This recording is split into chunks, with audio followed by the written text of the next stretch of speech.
अकाल मृत्यु का रहस्य। समय से पहले क्यों जाती है जान।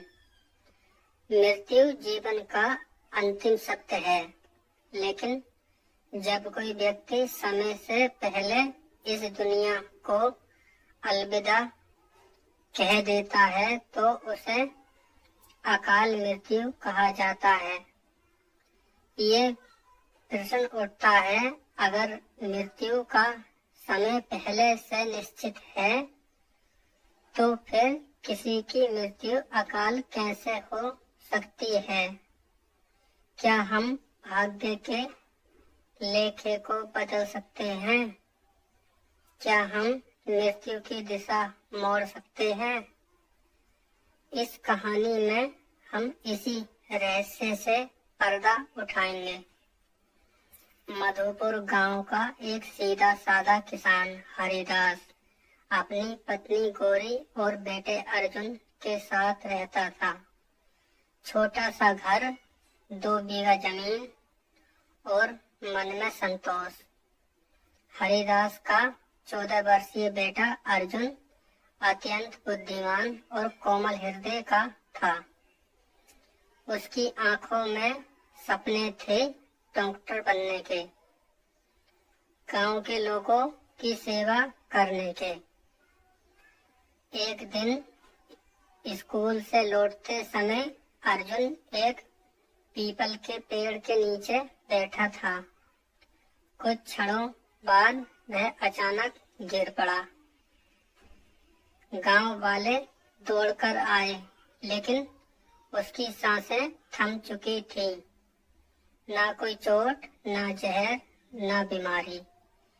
डॉक्टर ने कहा, कार्डियक अरेस्ट। माँ गौरी की दुनिया उजड़ गई। वह रोती रही, चिल्लाती रही, हे भगवान, मेरा बच्चा तो बस खेलने कूदने की उम्र में था, इसका क्या दोष। गांव का एक बूढ़ा साधु बोला, मृत्यु का समय तय होता है बेटी। जिसे हम अकाल कहते हैं वह भी भाग्य में होता है। गौरी ने उस रात बेटे के मृत शरीर के पास बैठकर भगवान से प्रार्थना की, अगर मृत्यु का समय तय है तो मेरा अर्जुन अकाल कैसे मरा, मुझे जवाब चाहिए। उस रात कुछ समय असामान्य हुआ। गौरी के सामने एक दिव्य प्रकाश प्रकट हुआ और उसमें से चित्रगुप्त प्रकट हुए। मैं वह हूँ जो हर जीव की आयु, कर्म और मृत्यु का लेखा जोखा रखता हूँ। चित्रगुप्त बोले, तुम्हारी पुकार यमलोक तक पहुँच गई है। गौरी ने फपकते हुए कहा, अगर अर्जुन की मृत्यु निश्चित थी तो मुझे क्यों लगता है कि कुछ गलत हुआ है। चित्रगुप्त बोले, यही जानने के लिए मैं तुम्हें यमलोक की यात्रा पर ले जाऊंगा। यमलोक की यात्रा। गौरी की आत्मा चित्रगुप्त के साथ यमलोक पहुंची। वहां एक विशाल सभा चल रही थी, अकाल मृत्यु समीक्षा मंडल। वहां यमराज पुत्री, यमराज ब्रह्मा जी के प्रतिनिधि और समय देवता विराजमान थे। अर्जुन की आत्मा सामने खड़ी थी, शांत लेकिन भ्रमित। यमराज बोले, अर्जुन की मृत्यु हमारे कालसूत्र में निर्धारित थी, परंतु कई चिन्ह कहते हैं कि ये मृत्यु पूर्व निर्धारित नहीं थी। हमें कारण जानना होगा। चित्रगुप्त ने अर्जुन का कर्मलेख खोला। पूर्व जन्म में अर्जुन एक सैनिक था।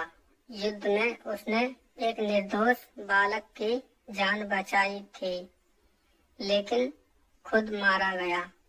ये पुण्य अधूरा रह गया। इस जन्म में अर्जुन को 20 वर्ष जीना था, लेकिन समय देवता बोले किसी और की ऊर्जा ने इस मृत्यु को सिरगला दिया।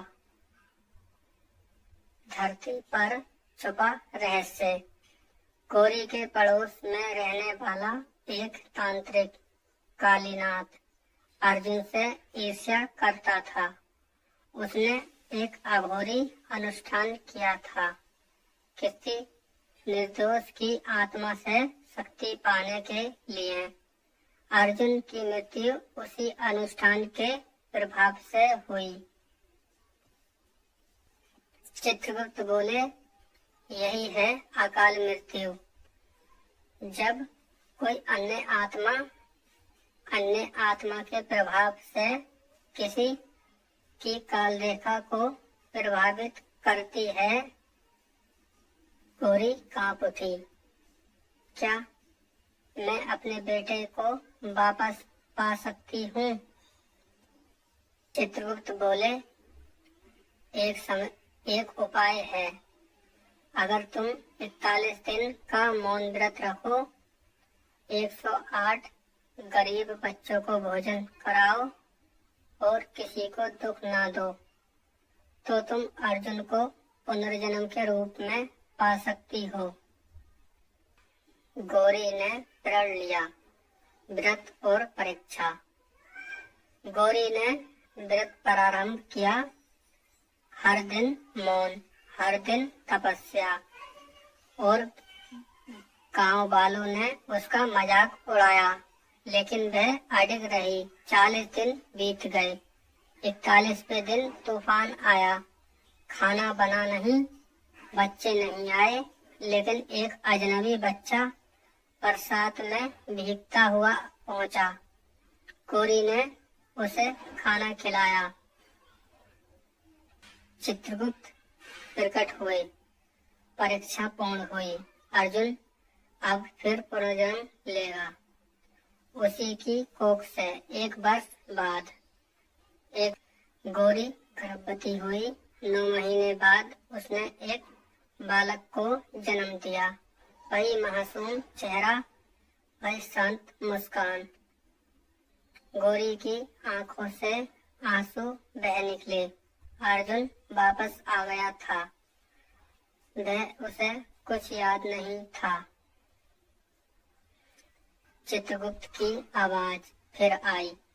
मृत्यु का समय निश्चित होता है, परंतु अकाल मृत्यु तब होती है जब कोई एक दूसरों के नकारात्मक कर्मों से प्रभावित होता है।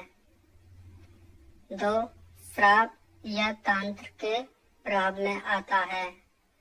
3 स्वयं घात या अन्य दिव्य नियमों का उल्लंघन करता है। 4 अधूरे पुण्य या पाप का दहन करता है।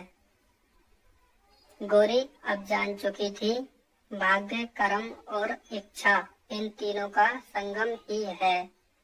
जीवन का मार्ग तय करता है। अकाल मृत्यु कोई रहस्य नहीं, बल्कि चेतावनी है कि जीवन का प्रत्येक क्षण मूल्यवान है और दूसरों के कर्मों का प्रभाव हमारे जीवन को भी छू सकता है। इसलिए जीवन में सत्कर्म करो, ईर्ष्या से दूर रहो और किसी को कष्ट मत दो। क्या पता किसका दुख तुम्हारे जीवन की रेखा को बदल दे।